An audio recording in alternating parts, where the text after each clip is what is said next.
Hi, I'm Jacob. And I'm Jessica. Welcome to Cluedunnit, the podcast where we make wild guesses about fake TV crimes. Without any clues, context, or apparently accuracy. All right, let's find out. Who was right? Who was wrong? And who is dead? Jessica, the Podcast Adjudication Board is so impressed with your 2 wins in a row that they have sent a letter and they're asking you to take their quiz, and see if you are eligible to join the Podcast Adjudication Board. Me? Yes, you. Oh, okay. So, here we go. All right. Here are the questions. Hit me. Here we go. 1. What is your technique for reducing your ums and your uhs? Judicious editing. Lovely. Finish this phrase. How are you, June? I'm fine, thank you. How are you, Paul? I'm fine, thanks for asking. Squarespace or WordPress? Squarespace. Beautiful. How do you feel about crypto? Tech bros, finance bros, bros of any sort. Do you even lift? Number 5. You are 99% invisible. What do people actually see of you? Beautiful downtown Oakland, California. Lovely. And number 6, give us your best pitch for mattress socks. Okay, so mattress socks come in a regular standard envelope, a standard like number 10 size envelope, and then you just cut it open carefully with a letter opener, right?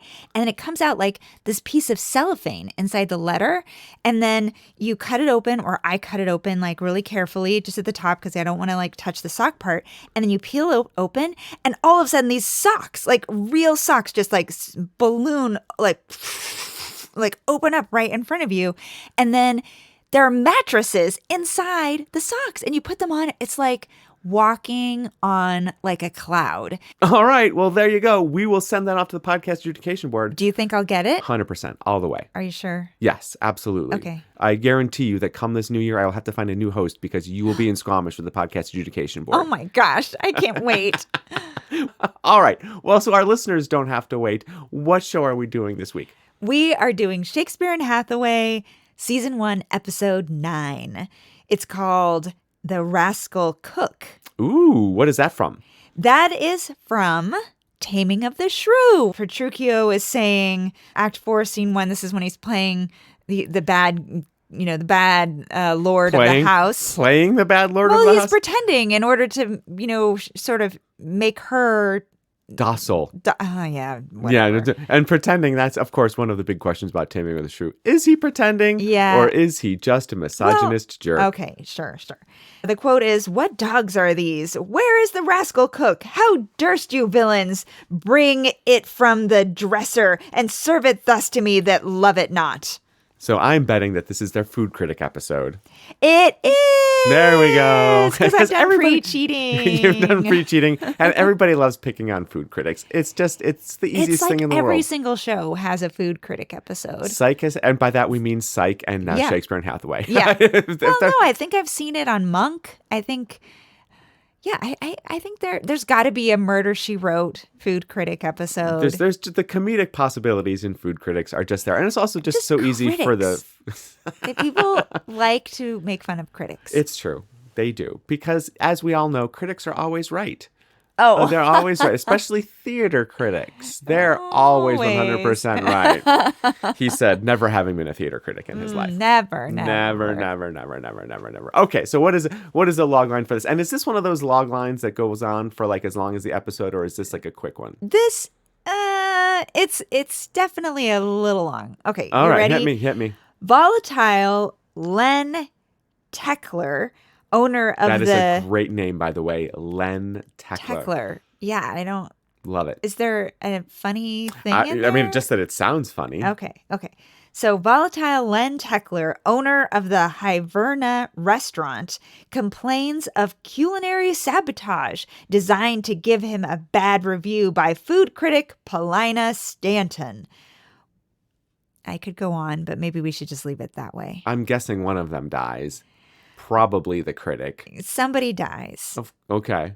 It is not her. Oh, lovely. Okay, great. Apparently, she gives a clue that helps to helps everybody figure things out. You are just wow with this. But I don't know what the here. clue is. It just See, says. I'm sorry. I'm going to file an addendum to this Podcast Adjudication Board application and be like, this girl pre-cheats like nobody's business. It's right there. What was I supposed to do? I don't know. Avert your eyes. Avert your eyes. I should. Yeah, maybe. I mean, I should be fair and give credit because they do say that this log line was written by Dawn at Minifee-1. That's the username. That's the IMDb. Yeah. We need to find a different place to come up with these log lines. Okay. Put it on the to-do list. Yeah, probably if I went to the BBC website. Maybe let's try that next time. Sure. Okay, fine. So we have the usual stars of the show, P.I. Frank Hathaway, played by Mark Benton. We have P.I. and photographic memory character Luella Shakespeare, played by Joe Joyner. We have assistant Sebastian Brudenell. Secret agent man. Yes. RADA-trained actor played by Patrick Welsh McBride. We have D.I. Marlowe, the actual police detective, right. played by Amber Aga. And then we also have D.S. Joe Keeler, played by Tomas Ames. Boo. Yeah, not to him. He's just fine. His character is always his character is just the worst. His character is 100%. Which good job, actor. Who's this guy? Yeah, he's playing a good. But the guest stars in this show, so many interesting people. Honestly, I kind of don't know where to start. But the food critic, is played by Lorna Watson. Okay. Sister Boniface. Oh my God. Okay. So, who Jude Tyndall, the creator of this show, also created Sister Boniface. Yes. This show was in 2018. It was announced, Sister Boniface was announced in 2020. They couldn't do anything because of the pandemic. So that show finally came out in 2022. They were probably deciding to work with her when this episode happened. Yes. And when was the first... because she showed up in a Father Brown episode, and that's where she was her character was created. That was in 2013. Oh, wow. So a lot of time passed. Yeah. Before that character finally. But who is she playing in this episode? So she's playing the food critic. Oh, that's right. Paulina Staunton. So there are also a lot of Winter's Tale in this episode. Okay. So that's some of the other trivia about it. And Paulina in The Winter's Tale was the advisor to the king. Yes. Yeah. I don't know who the king is going to be in this, but apparently both her Paulina is an outspoken person and the Paulina in Winter's Tale is, we know, a very outspoken person. There's also a character named Dita Pardee, which is a play on Perdita. Oh my gosh. Who is a character in Winter's Tale. Mm-hmm. And then also, the name of the restaurant, which you heard me mention, is Hiverna, which is a play on the Latin-derived Old European language terms for winter and wintering. There's a bunch of returning people in this episode, actually. Okay, so we're moving on from Sister Boniface. Okay, yes. Great. Who else? Who else we got? Okay, but so on the one spectrum, we have Lorna Watson, who we've seen as Sister Boniface in Sister Boniface. Then on the other side of the spectrum, we have Richard Price, who will play Sick Diner. Richard Price was in season 1, episode 5 of Shakespeare and Hathaway, which was called Toil and Trouble. That was the sort of magic one, Scottish play one.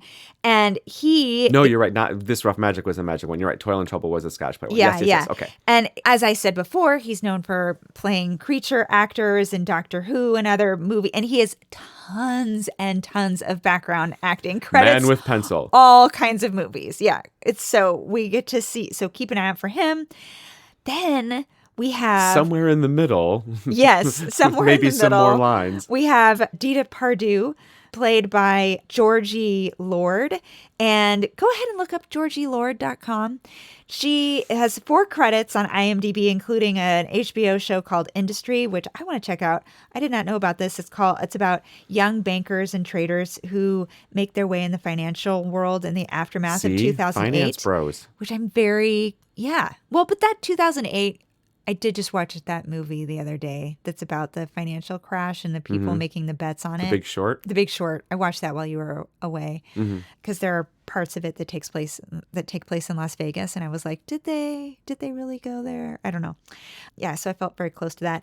Anyway, this actress, Georgie Lord, is also, when I was researching her, you will find she does delightful work as a UK-based photographer and stop-motion animator. And she trained at the London College of Communication and Aardman Academy. Wow. I didn't realize, this is amazing because I didn't realize Aardman had an academy. Yeah, me neither. And I kind of want to be like, can I do that as an older person? We'll just send you there. Yeah, just please. Do it. Yeah. She says she is in love with the surreal and the absurd and the comic side of life. Wallace and Gromit and Jessica. Yeah.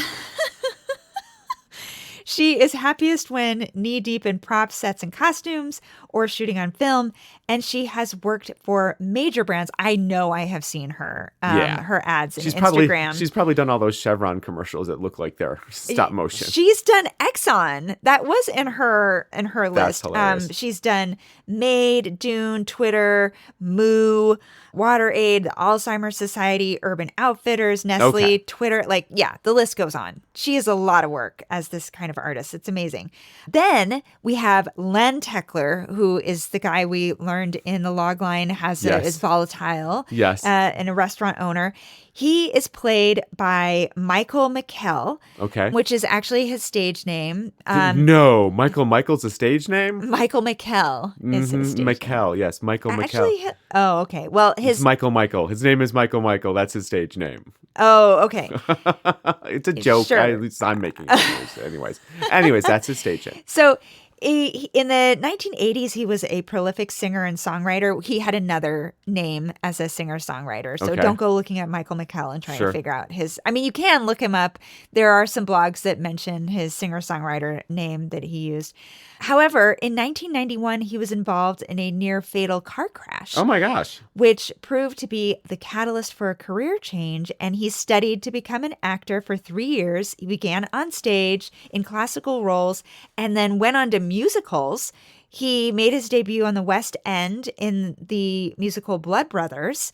And after years of television and films supporting roles as villains, he's played German, Gestapo, numerous times, including a Brad Pitt movie, which I don't know anybody has heard of, called Allies. It was a Robert Zemeckis film in 2016. Anyway, Michael McKell, though, finally broke out of this character work that he was doing in the mid-2000s, and he captured some major leading roles on numerous continuing dramas.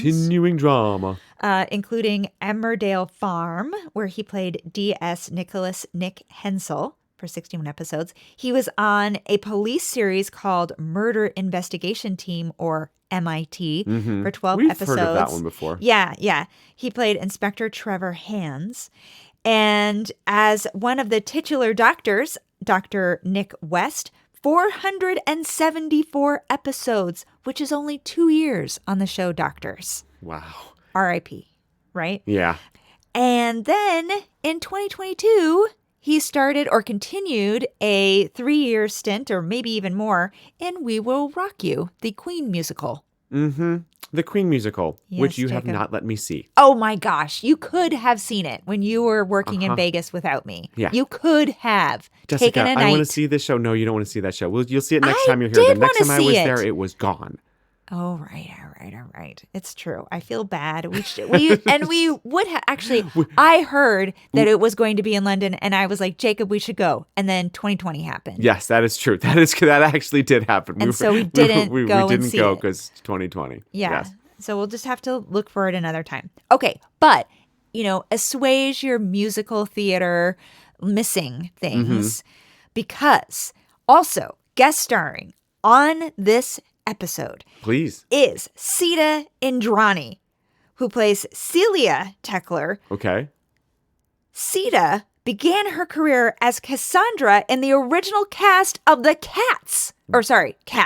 The original cast of Cats. The Cats. The Cats. You're like a football player. The Ohio State University. The Cats. Yes, the Andrew Lloyd Webber musical. Although, let's be fair, like that musical does deserve The Cats. Cats. The Cats, as opposed to all the other cat spin-offs.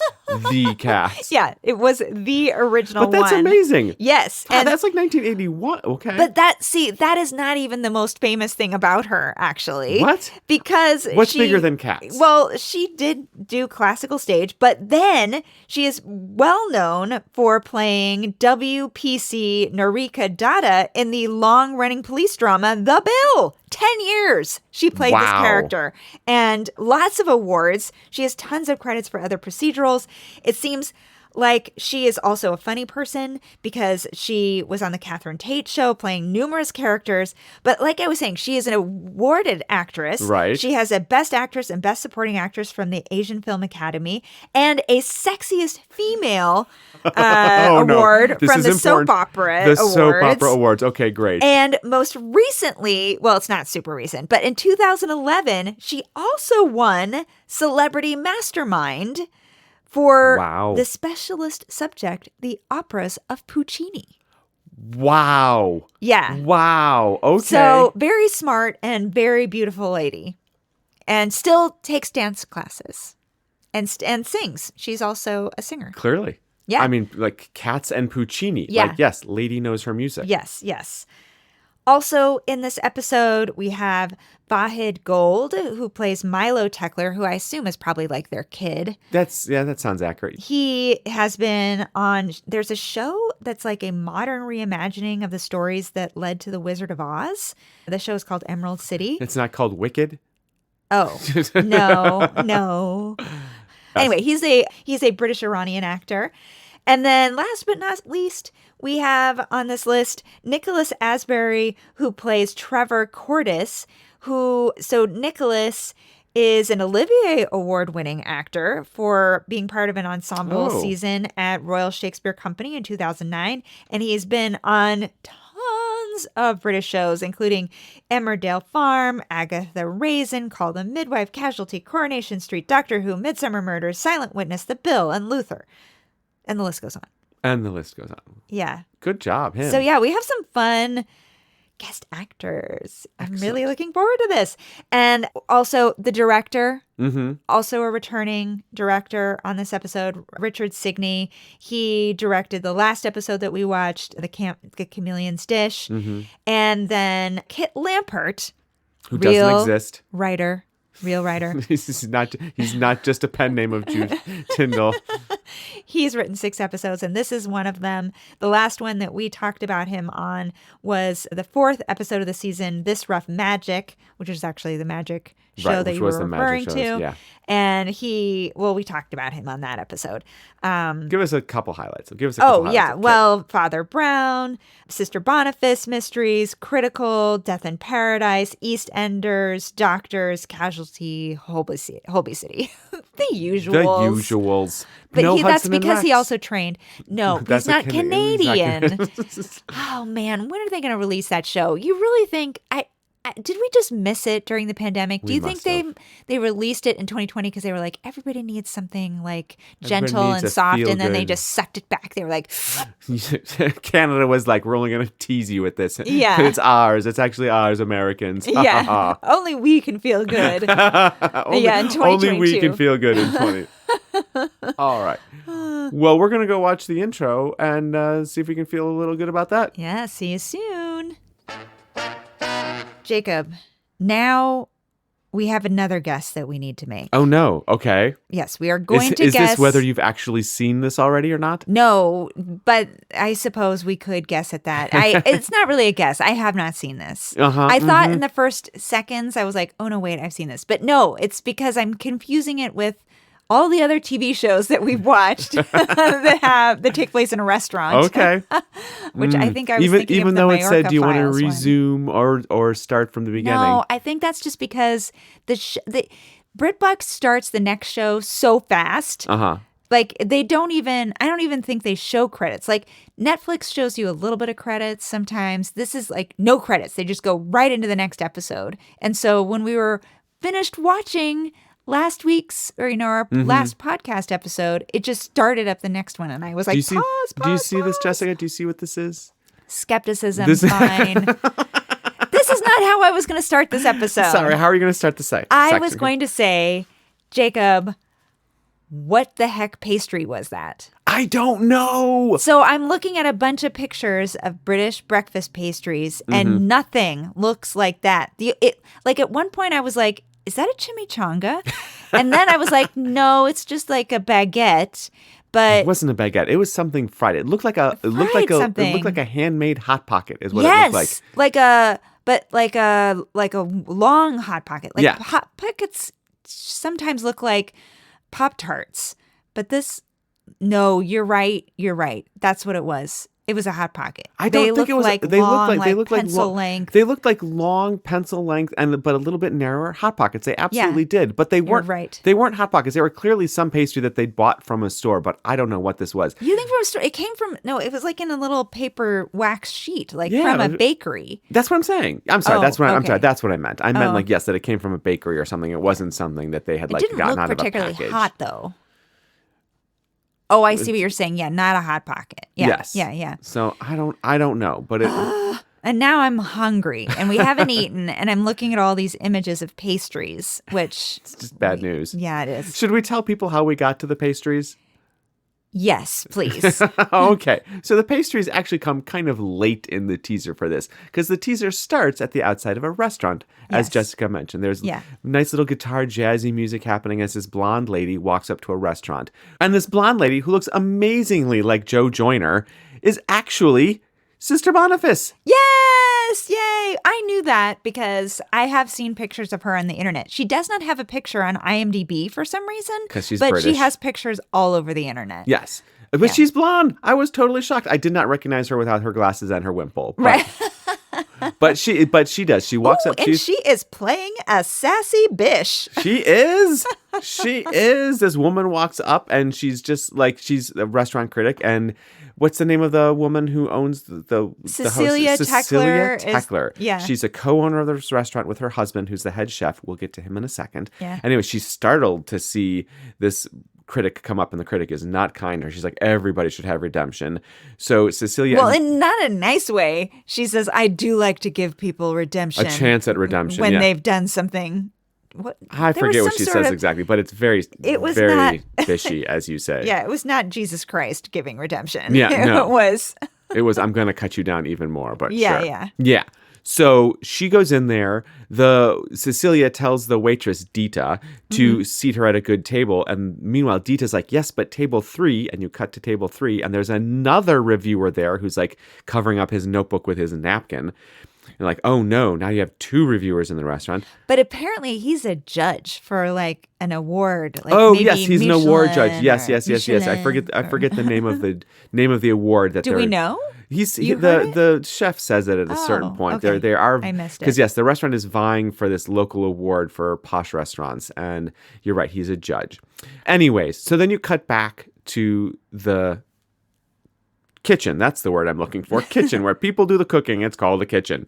And I also want to say in here for a second, like, when did it become a trope that all chefs are assholes? Oh, yeah. You know what? You're right. Because they cast him. He looks a lot like, oh God, now I can't remember his name. The blonde guy who's got all the restaurants in Vegas, or he did for like a hot minute at least. I mean, he's like a real angry chef on TV, and like he has a kids show, he has an adult show. Yeah. He does the Hell's Kitchen and the Kitchen Rescue. Gordon Ramsay. I was like, I knew it was a G. He kind of does look like Gordon Ramsay. He has a Gordon Ramsay look, but he's definitely got that, and I think that's probably where it comes from.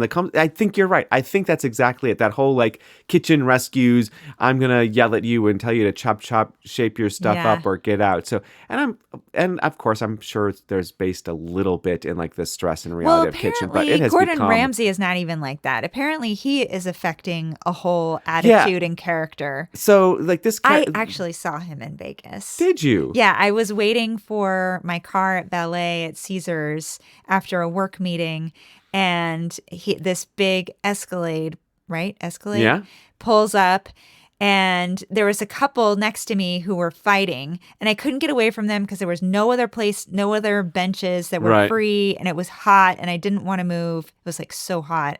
Vegas hot? Yeah. What? And yeah, this couple were bickering, and yeah, Gordon Ramsay got out, and I was like, oh! Just, oh my gosh, I did actually recognize a famous person in the flesh. In the moment. When they were standing right in front of me. Well, he's got a definite Gordon Ramsay attitude, and he's yelling at everyone around him that they're doing things wrong, including another young chef who is his son, Milo. And he complains about Milo's plating of this chicken dish. And he says, I did it exactly the way you told me how to do it. But I have to say, I looked at that plate and I was like, no, you didn't. That's are not you. Definitely trolling your dad, because that is not the way anybody would say to do that. It was messy. It was just literally messy. And so the chef, what's the chef's name? Ken, I think. Anyways, he wipes the plate and puts, and this is important, ladies and gentlemen, he puts one of those like crazy silver serving domes over a plate like you see in like, hello, here's your fine dining. You have a dome over this plate, like Bugs Bunny. Yes, something. exactly. And he gives the plate to the waitress Dita. Dita walks down the hallway to deliver it after Milo has said that he's going to get a breath of fresh air. But as Dita is taking the dish out of the kitchen, the lights go out. Yeah. And she starts screaming. She's convinced there's somebody in the hallway with her. Yeah. And she's like yelling, he's here. The chef is immediately, like, his whole attitude changes. He gets very solicitous, and he's very concerned about Dita's well-being on all this. He turns he fixed the circuit breaker. He turns the lights back on. Celia walks into the hallway too, because Dita's been screaming, and Celia sees how solicitous her husband is towards this waitress, and she not definitely happy. Kind of like purses her lips and rolls her eyes a little bit. Yeah.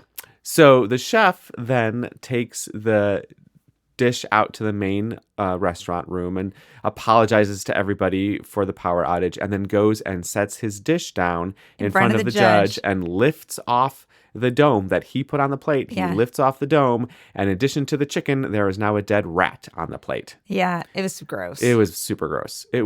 And the judge did a great look. The judge did a great what?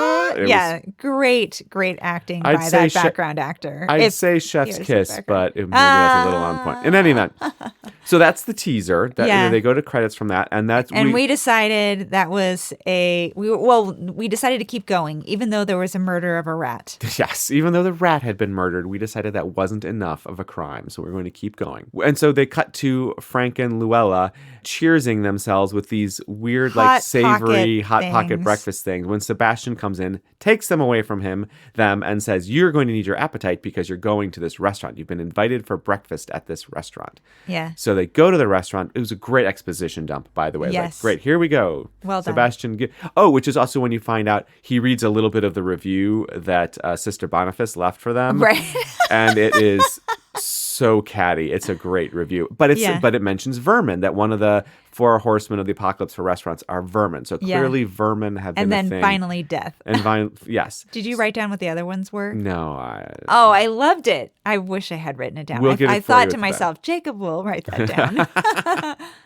In any event, so Frank and Luella go to the restaurant. Not everybody, Dita's not there, but Cecilia is there. Dita is there. Yeah, and Len or Ken, I don't know, is once again solicitous towards her. Yes. Does everything but pat her on the butt as she walks away. Yeah. Actually. And Cecilia notices all this, and then Frank and Luella sit down, and they have a little bit of food, and that's when it is Len, because I think it's like Len Kettler or Teckler or something like that. Yeah, Len Teckler. Says that award should have been mine. I've been sabotaged. And so that's when we stop, because you're like, okay, sabotage is the crime here. Yeah. There might be murder down the road a little bit. There is going to be murder according to the log line. Okay. Which I did not read the whole thing. So we have 3 guesses that we have to make right now. Is 1, do we think that Jessica has actually seen this episode? I haven't. Okay. 2, who do we think sabotaged them? And then 3, do we think that the saboteur will also be a murderer? Okay. And 4, what the heck was that pastry? Yes, and 4, what the heck was that pastry? Oh, I also have another comment. Yes. Can you think, or not a comment, sort of a quement, I guess. Sure. But I think that You're really, that's a deep cut with the Quement. You're really brown nosing the Podcast Adjudication Board. I'm really sucking up to them. I'm showing off.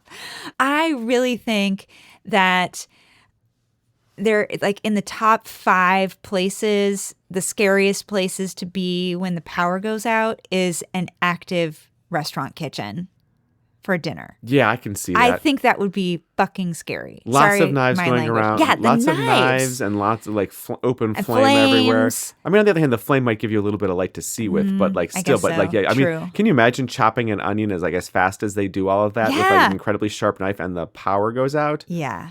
I mean, they do it really carefully, like the way they curl Oh yeah, their they have good fingers form under, and so they everything. don't. Yeah, but still, it's just still yeah. so scary.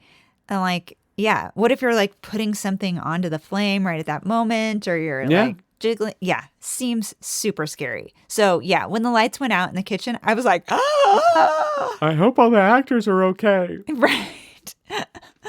Yeah, all those background actors playing chefs, Mm-hmm. like sous chefs and stuff. That was fun too. Well, it was a tight shot, so I think there was just one other person. Yeah, no, there's actually. not a whole lot of extras in this shot. And they probably had a lot of good sound effects of like pans, Chopping and pans on- yeah, yeah. chopping and banging and yeah. Good job, Foley artists. Yeah, great job. Great Stop stalling, Herd. Who's your guess? job. Okay. My guess is Celia. The wife. I think she done it. Yes. She done it. Yeah. I think that she is.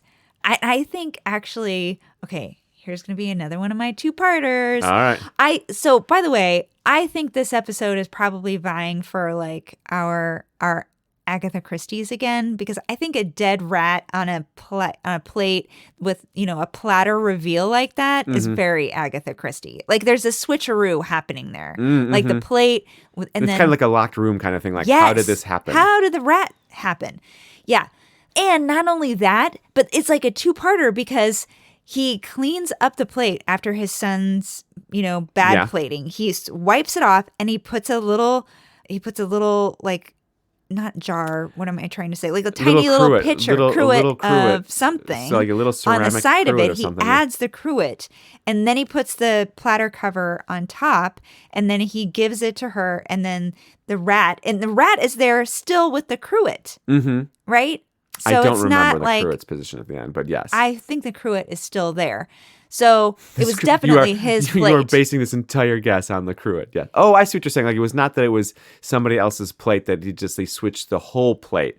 That's an interesting. Or maybe he didn't. I don't know. We could go back and look. But I see what you're saying. feels So very Agatha Christie instead to me. of somehow, that's a good point. Like instead of somehow putting the rat underneath the dome, they just switched out the whole plate entirely. Yeah. Interesting. Maybe. I think that's and then, smart. in which case, Dita was in on it. Well, Dita, you're guessing the wife, and I am guessing Dita. Oh, you are? I am Okay. guessing Dita, yes. Like, because there's definitely, like we said, there's definitely, like, Cecilia is definitely showing some shade in the hallway, and she sees that this is definitely inappropriate. We don't know that there's an affair or anything else, but it's definitely inappropriate. So you're thinking it's Cecilia. I don't think it's Cecilia. Yeah. I think it's Dita herself. I think this is how she gets back at the chef. Like, I don't think she is solicitous of this or receptive to it. And I think this is how she's trying to get back at him for being such a horrible, horrible man. Okay. That's what I think. Yeah. Well, I was going to say I think that she did it. But I don't think she's a murderer. The wife or Dita? Dita. I don't think Dita's a murderer. Yeah, no, that seems weird. Doesn't feel like any of these people are really murderers. Yeah. Besides the sort of mean reviewer, but like it's Sister Boniface. Yeah, Sister Why would Boniface she be the murderer? Although on the other hand, she is the guest star. Yes. So, that is true. Maybe she is the murderer. Oh my gosh. Because Sister, don't do where us like was that. she in the kitchen? Where was she in the restaurant when She was he presumably came out? at table 7 where Cecilia Right. put her. That's a really good point. It's actually when the reviewer comes in, she's looking at her phone, and Celia says, "Oh, what a surprise! I would not have expected to see you here so soon after your last review." And I wonder but she's not even. They're not even looking at each other. What if they're in league together? Well, they could be in league together. That's interesting. I was wondering if maybe she has been fooled to come there. Like maybe like she's been manipulated because you're right. That line, like, why are you here so soon? I'm wondering if someone has like set her up somehow, like lured her there for some reason. Yeah. To see the rat thing. Yeah. Because they want her to cover the vermin in the restaurant. That's kind of why I think it is Cecilia. Yeah. Because I think she is over this affair, if that's what's happening. Because she's always on the phone talking about reservations. Heard, I think you may be right with Cecilia, but I'm gonna stick with Dita. Okay. I'm gonna stick with Dita, and I think she's just doing it to like a little bit of revenge factor here. And do I think she's the murderer? I see. This is the thing. We don't know how the person gets murdered. I'm wondering if maybe it's just some kind of like weird food. Maybe not like an unintentional poisoning, or maybe somebody else is trying to be I think it's an unintentional poisoning. What if she's a long lost daughter and like he's hitting on her, but she's actually a long lost daughter and she knows it, but he doesn't. Yeah, and she is trying to ruin his restaurant? Why would she be doing that though? Because maybe he like abandoned her or something. Oh, yeah. And I wonder who dies. Who do we think dies? It says it in the thing. Should I just read it? Yes, tell us who dies. Okay. We've already made our guesses. Volatile Len Techler, owner of the Haverna restaurant, complains of culinary sabotage designed to give him a bad review by food critic Paulina Staunton. Well, it's actually because of this judge for this award. When the restaurant is closed by health inspectors, Techler suspects rival chef Trevor Cardis. But then Techler is found dead. Paulina has an old grudge against him, but she provides a link from the past, which helps to crack the case. Okay. So Techler dies. The chef dies. The chef dies. Okay. Oh. So would definitely Paulina kill him? Well, And Dita ruin the restaurant? But Dita might, if we're going with daughter on this, and that would even give her more motivation to kill. So I'm sticking with Dita, and we have to come up with a new place to get log lines for this. This is just ridiculous. Okay. Yeah. Yeah. Mm-hmm. All right. 2 in a row, Heard, with log lines like that. Actually, I take that back. I still don't know who did it from that log line. It just really does tell you everything. And I still don't know what that pastry is. All right. Well, let's go find out who did it and what we can learn about these pastries. All right, sounds good. All right, Heard, where do you want to start? Do you want to start with prizes or pastry? Let's go pastry. Pastry, yes. We found out in our crack team of Google searches, found out what that pastry was pretty quickly. What is it? It is called a Bedfordshire clanger. Clanger, which is just a great name. How would you feel about some breakfast food? I need a clanger. Do you need? I need a clanger. Is that a breakfast food, or do you need to go to the bathroom? Oh, I don't know that I would have gone there, but it's so close to the word claggy, which is such a bad word on claggy on Great British Bake Off. Yeah, it's horrible. Whenever they're referring almost as bad to food. as a saggy bottom, soggy bottom. Yeah, soggy bottom or claggy. Is hilarious, but yeah, claggy. And so a clanger, which is also close to a banger, which is meat, right? But or like a sausage. Yes. But like, what is? I love the distinction. It's meat, which, well, actually, it's a sausage, which apparently means that sausages aren't meat. Okay. Well, I just mean that it's In many cases, they're not. Well, they are meat. I just mean that it's like, ground up and stuffed, and it becomes like a yes, it's a processed food as opposed to like a cut of meat. Yes. Yeah. So that's what I meant by that. Okay. I don't understand this description, though, of like why it's called a clanger. Is believed to refer to the erroneous action of combining sweet and savory fillings in one dish. So that's a clang. Maybe they clang, they clash. I've also read in my research that it might be referred to as the sound your teeth make when you're like clanging them together, eating. Oh, so chewing. I like you go from fruit to meat, and all of a sudden your teeth are like, whoa. No, just chewing in general, I think, is what they mean. Oh. You're clanging your teeth. And that's all food. I'm not saying that you're right. That is hilarious. It's all food is clanger. Bangers and mash and clangers. Yeah. Yeah. I don't get it, but I'm happy that we found it. Yes, I am happy that we found it. And it sounds delicious, basically. Yeah. It's like a little like meat pie on one end and like a Hostess fruit pie on the other end. Yes. Yes. Yeah. Supposedly, it's the answer to the popular Cornish pasty. And it's called Bedfordshire clanger, an old dish dating back to the 19th century. I dated in the 19th century. You didn't. I did not. In the 20th. Yes, I dated in the 20th century, the 1900s. Yes, but no, you're right. I did not date in the 19th century. All right, that means it's time for prizes. Yay! Did you get 3 in a row? I can't believe you made it this far, because you won. I did. Now I did. the Podcast Adjudication Board is going to be coming for you. Well, no, not me. I didn't get 2 in a row. I could have had 3 in a row. You could have if you would have listened to my sage advice. Sage cooking pun. Hey, not really. Yes, it was. It was Dita, the servant, not servant, the waitress. Servant. She was the waitress. Turns out, so. Ready for some complicated Winter's Tale action here? This is getting all the Agatha Christie's, I feel like. Okay, here's the thing. I don't think it gets a lot of Agatha Christie's. Okay. But it certainly gets all of the tortured backstories. Okay. Like the motivation and the tortured backstories behind all this is top notch. Yeah. So Dita, back in the day, Len is the has Len a is the head brother. chef. Len has a brother, Michael. Michael killed himself 20-some years ago.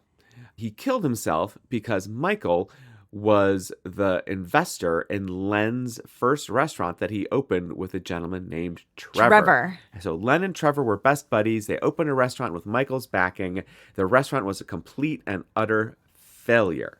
And then after the restaurant failed, Michael killed himself. But what that did was that left... So part of the reason Michael killed himself and felt like a failure is because he wanted to take some money, propose to his girlfriend, and buy a house. Well, Len convinced him to put all the money into the restaurant, so when he lost all the money, it wasn't Len's money, it was Michael's money. Len felt so bad about it, he ended up killing himself. The wife, the girlfriend, started using, but she was pregnant, which none of the people knew about.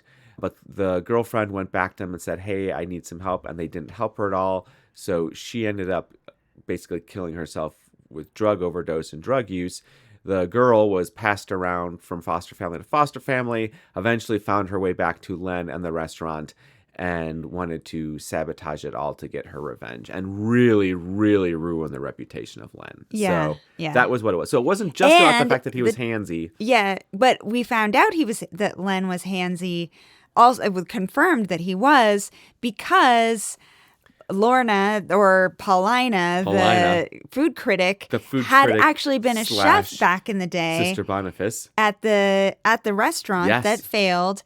And he was going to promote her, but she was like, I quit, and I think I quit food because this is terrible. I hate working in this restaurant. I hate working in restaurants, and you're the worst. And male. How can you cook food when you're sick to your stomach all the time? Yeah, because of men. Well, it was sexual harassment. Sexual harassment. And just turned her off of the whole thing. So she became a food critic. She actually changed her hair, changed her whole look, changed her name, and 15 years later, she came back to the restaurant to review it. Nobody even recognized her. Yes, and that was a big thing. That was a big theme through this because that's also why he didn't recognize Dita either, even though like Dita theoretically looks like half like her brother, because he doesn't care about people. He cuts them out of his life and forgets about them, and because he's such a flaming narcissist. Yeah. So your celebrity chef sighting, Gordon Ramsay, they totally name check that throughout the episode. So I'm glad we caught that before they mentioned it all. That we're like, did they mention it? Oh, they mentioned Hell's Kitchen. They mentioned, right. They were straight up. We're going for this type of guy. His hair. Yes. I can't find the hair person in this episode, but there clearly was a hair person, and they made his hair look like Gordon Ramsay. And then they had this cute little sideways braid in Lou's hair too that was really cute and stayed in place through the whole episode. It was really nice. Nice touch. But yeah, it was totally Gordon Ramsay. Yeah. So in any event, but yes, but I won. You won. You Yeah, won. boy. What are you going to do now that you've won? Well, I think I've played out the whole Disneyland joke, so I don't know. I think I'm going to exult in this, and maybe I'll like hold off on sending your application back to the Podcast Adjudication Board. You're going to hold on to it. No. I don't know about this. Another thing about this episode, not Yes. very wintry. No! I think the closest we came to winter on this was Luella removing a glove and pretending to drop it so that she could pick it up and put the tracker on one of the suspect's scooters. Yeah. I think that's the closest we got to this. Yeah. So on the other... No, there were lots of... Like, all the outside scenes were very sunny. Yes. So sunny. It must have But been like... that's lighting, too. That doesn't have to be the actual sun. Yeah, but I do think that it was sunny. But on the other hand, like there are days in winter that are just sunny and you're like, oh, True. it could be nice. And then you're like, no, it's 30 degrees. Yeah. Well, of course, if you're in like Canada or Britain or any place else in the world, 30 degrees, it would be very hot. But that's Yes. only like, like 5 centigrade or something like In that. our Fahrenheit. Or 0 centigrade at that point. Yeah. Yeah. So this is our Fahrenheit world. Give us our Fahrenheit world over here. Very you get true. your pints, we get our miles. There you go. Yeah. Oh, hilarious bits in this episode. Yes, please. The getaway For whatever reason. on a swan. On a swan boat. On one of those On a pedal swan boats, riverboat. on a Yeah, swan riverboat. puddle boat. On the river. She just gets into it. She just gets into it as if and looks somehow over her this shoulder is the best. and then like, starts to like yes. trying to pedal nothing like away. a nice low speed chase to really like Yeah. hit the comedy home. And then Luella and Frank jump in and she's like, pedal harder. And they can't steer it, and it's just Yeah, neither of them can steer it. hilarity ensues. They do have good chases in this show. Yes, that was hilarious. And then then they come home, they figure it out. They found the justice has been served, but Luella's calves hurt Yes. after all of that. Sebastian comes in and massages her calves. And she says, "Oh, I didn't know you had rehearsal or a show tonight." Yeah, he is dressed in 'Cause- some very yeah. Elizabethan garb. So Elizabethan with like collars and strings and the Ruff. bodice and a huge ruff and the whole bit. And he's like, "Oh no, it's just laundry day." I thought that was hilarious. I feel like that was the best joke of the whole show. that was his laundry day clothes. Those were his laundry day clothes. Yeah. There were also great Prue-Leith necklaces. They were amazing. So Paulina looked fabulous. Like it was as if she knew that soon she would only be able to wear a nun's habit. And so she was like, I'm just gonna live it up with as much like style and flash and flair as I could. She had an amazing necklace on in each different scene. Like these are like Prue-Leith quality necklaces. Yeah, just funky and big and the ball and gag. Yes. Like her Prue-Leith necklaces. But that's what they were. That's what they were. They were 100%. There's probably some artist I haven't been able to find it, but I've seen the blog commentary, the think pieces about Prue-Leith's necklaces, but haven't yet found we should point them to who this makes episode them. so they can take a look at these necklaces because they were great. For sure. And we did figure out the 4 horsemen of the 4 horsemen of end of a the restaurant? end of an apocalypse. The end of an apocalypse. A The end of an restaurant apocalypse is a rainbow and a dove. Those are the 4 horsemen of the end of the apocalypse. No, the 4 horsemen of a restaurant apocalypse is vermin, sickness, infighting, and death. Yeah. So. Yeah. Oh, wait. Did we actually say... So there was a murder in this episode. Yes, Len is gets murdered. He is killed. poisoned. Yes, right. He is poisoned with coffee, and Dita makes it look as Dita frames so many people. Like you want to talk about Christie's. Like the episode maybe didn't fool us so much, but Dita, like good work, girl. Dita might be the hardest working criminal we've met so far in terms of framing other people. Yeah. Like she works hard because she's not just after ruining Len. Like she really wants everybody to pay. So she wants to ruin Len. She wants to ruin Trevor, who is this guy that The other restaurateur. that Len opened the restaurant with. And she wants to ruin Cecilia as well. So she frames Trevor for the murder, and then she frames Cecilia for the murder, and then she's going to burn down the restaurant as her final act. You talk about scorched earth. This would have been literal scorched earth. She is out to really just ruin everything. It's like, for rage, yes, 10 out of 10 for rage. Yeah. So the other thing, but she didn't want to ruin Milo, or she didn't want to hurt him. And that's where she decided to take off to the swans, because she was like, they do the whole question scene. Not you. Frank and Lou figure out that it's Dita. They go to Dita's house. She's not there, but... Villain monologue. Well, they get to the villain monologue after Lou's like, I smell petrol. Oh my gosh, she's going to burn down the restaurant. So they go to the restaurant, and she's like throwing gasoline everywhere. And they're like, don't do it. And she's like, don't come any closer or I'll light this match. And she's like holding a match and a match. It's a box of matches in front of her the whole time she does this. But yes, when Milo comes in, because Milo and her have had this low-key kind of crush on each other. And it's not until the very end that they put it together that they're cousins. Yeah. When Frank says it. And Milo's like, what? We're cousins? And she's like, oh, I can't do it. And she runs away. So yeah.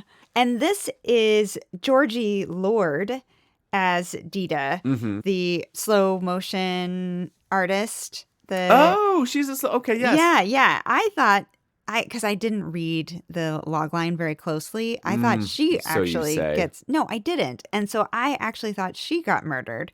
But that was great. That was a fantastic villain monologue. Yes, Very it was a really good villain monologue. Yeah, so she's got a good reel that she can put out. And I don't mean the Instagram type. I mean for your actor's casting. reel for casting. And so, I mean... That's great. She had a lot of... How many people get to say they have an escape on a swan paddle boat? Right. Come on. There's your shot right and there. She got to play sort of the different sides of herself, too, because she kept trying to play the... the smitten coworker thing. And but he does this and he does that in order to really... He takes things really seriously. No, he's not mean. He's just creative. Yeah, to get Cecilia's ire up. And really make Cecilia jealous. She really does. It's hilarious if you go back and you look at all that. Cecilia is so annoyed and angry at her. And she's just playing it so sweet and innocent. And it's just I just don't know. It's slow clap. Slow clap for knowing exactly how to piss off Cecilia. Yeah. But on the other hand, tell me the actress's name who played Cecilia again. That is Sita Indrani. She was pretty much wasted. All she had to do, I feel a little bad because, literally her only note that she had the whole time was just peevish and annoyed the whole episode. And a little bit at the beginning, she got to be, surprised when the writer shows up. You're right. She got to be surprised. So surprised and peevish and annoyed. Yeah.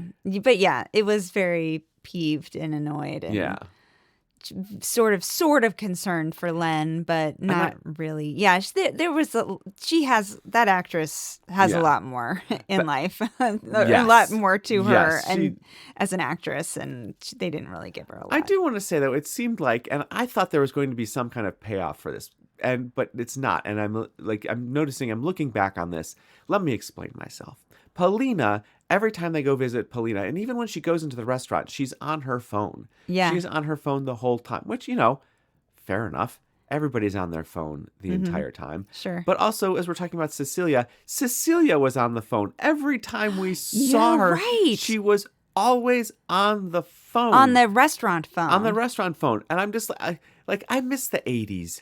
I miss the 80s when all you had to do on a phone was pick it up or you had to slam it down angrily every time there was because they were all handheld at that point. You pressing a button on a phone is not the same as smashing it down and having the handset give that weird almost ring. Yes. So man, back in the day they had some really good phone acting is what I'm saying. Yeah, you're right. That's what I'm saying. I thought there was going to be more of a payoff to all the phone acting these actresses were doing. Who was she talking to? She was talking to different people every single time. Vendors, they were running tests as she was trying to get done. She was taking reservations. She had so many different people she was talking to. And then Paulina was just surfing the web, I guess, or checking her social media feed. Yeah.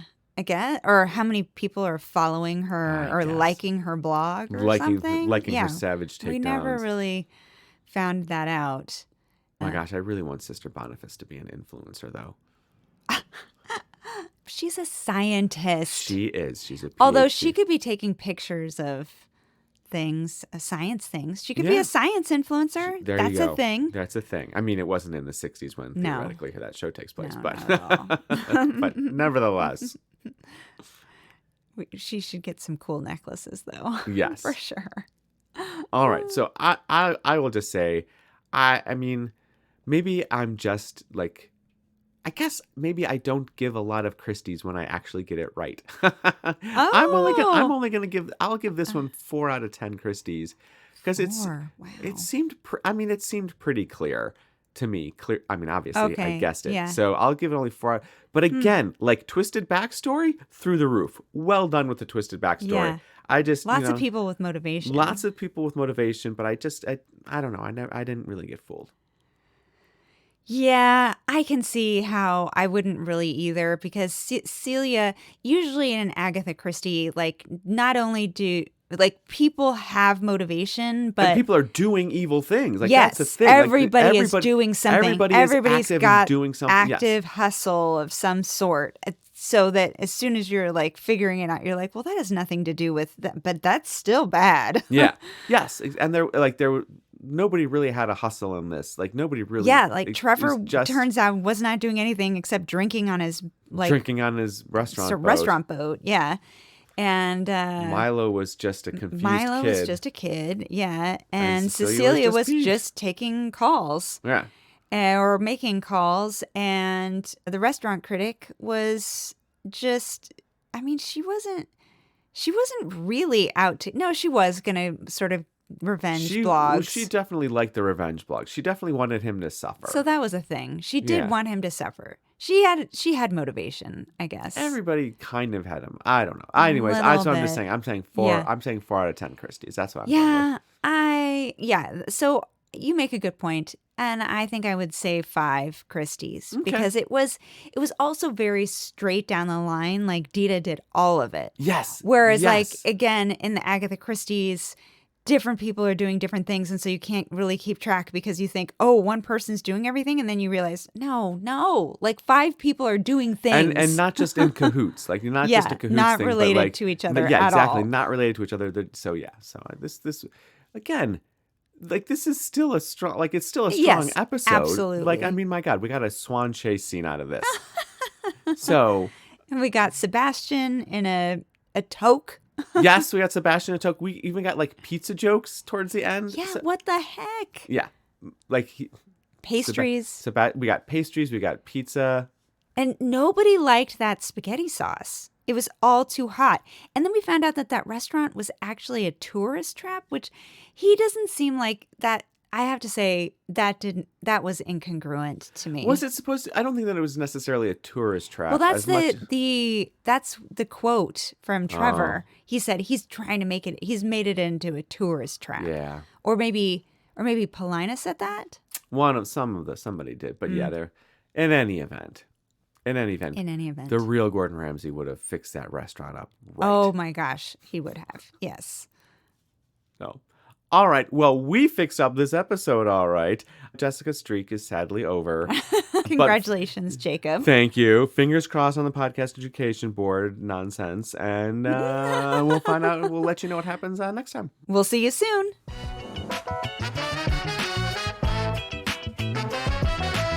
Hey, everybody. Thanks for listening. We really appreciate it. And now we want to hear from you. Tell us your guesses, your scores, and your suggestions for what shows we should watch next.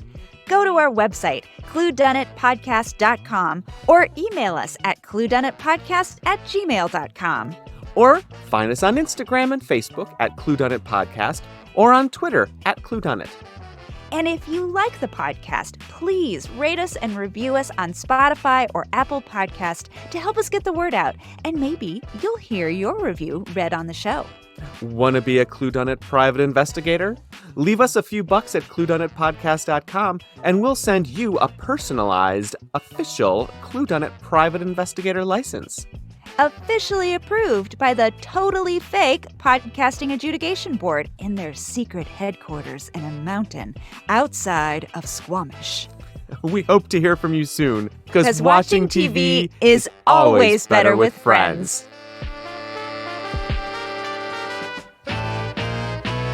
I am not saying it is abomination. To be perfectly honest, the last time the last time I had Hawaiian pizza was definitely in Ohio, probably around the year 1993. And I remember I don't know, I like pizza. I like pineapple. What's wrong with pineapple on pizza? That's about as much thought as I've ever put into Hawaiian pizza. So I don't understand why people hate Hawaiian pizza. I don't either, honestly. I like it a lot. Yeah, what's wrong with it? I'm all for it. But if someone were to give me meat lover's pizza with some pineapple thrown on top, I wouldn't kick it out of bed for eating crackers.